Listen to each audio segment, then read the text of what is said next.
This podcast is sponsored by the book Eat Meat or Don't by Bo Bennett, PhD. Explore the critical thinking behind our dietary choices and discover the moral arguments for and against eating meat. Available now at sentiocentrism.com. Meat-based diet. Longevity, weighing the health benefits and concerns. Explore the health and longevity impacts of meat-based diets, balancing nutrition, ethics, and lifestyle choices in this engaging discussion.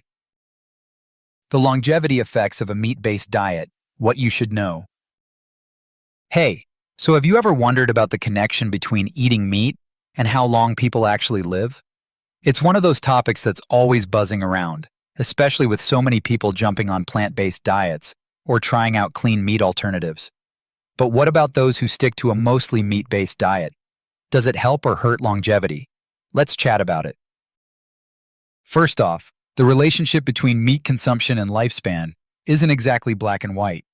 There are plenty of arguments for and against eating meat when it comes to health and longevity.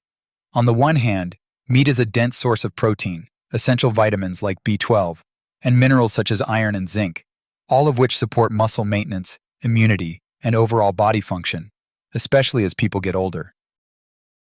But on the flip side, some studies have linked high consumption of certain types of meat, particularly processed and red meats, with increased risks of cardiovascular diseases, some cancers, and inflammation, which are all factors that can negatively impact life expectancy.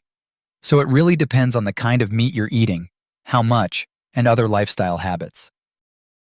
One interesting factor to consider is how meat consumption fits into the broader conversation about ethical eating. Concepts like sentiocentrism challenge us to think about the moral implications of our food choices, not just the health ones.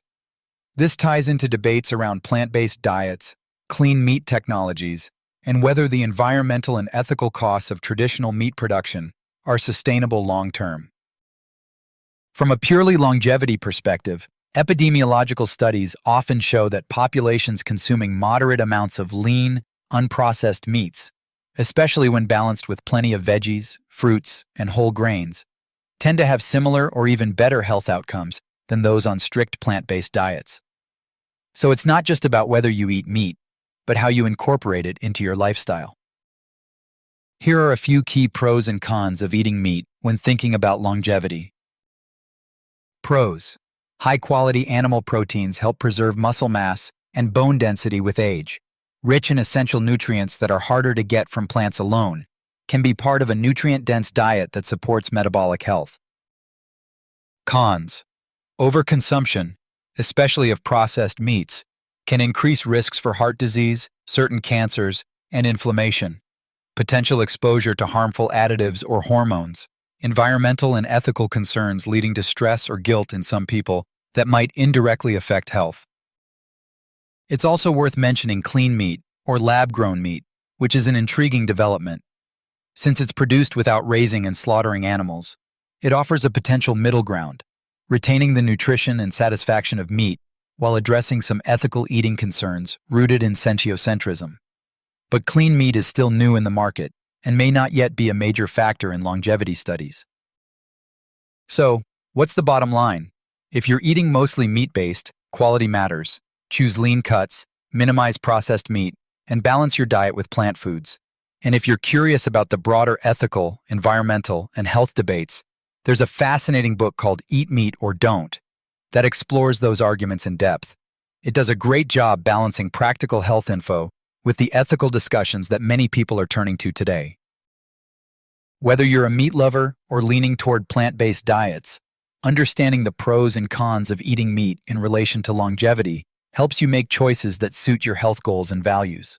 So if you want to learn more about the ethical discussion on eating meat, the impact of plant-based diets, and concepts like sentiocentrism, definitely check out Eat Meat or Don't. It's a solid resource that sparks thoughtful reflection on what fuels us, not just in our bodies, but in our minds and consciences. At the end of the day, longevity is influenced by a wide range of factors: genes, environment, exercise, stress, sleep, and diet. Meat, in moderation, and from quality sources, can be part of a healthful lifestyle. But it's smart to stay informed, keep questioning, And remember that ethical eating isn't just about what's on your plate. It's about how those choices affect the world and ourselves.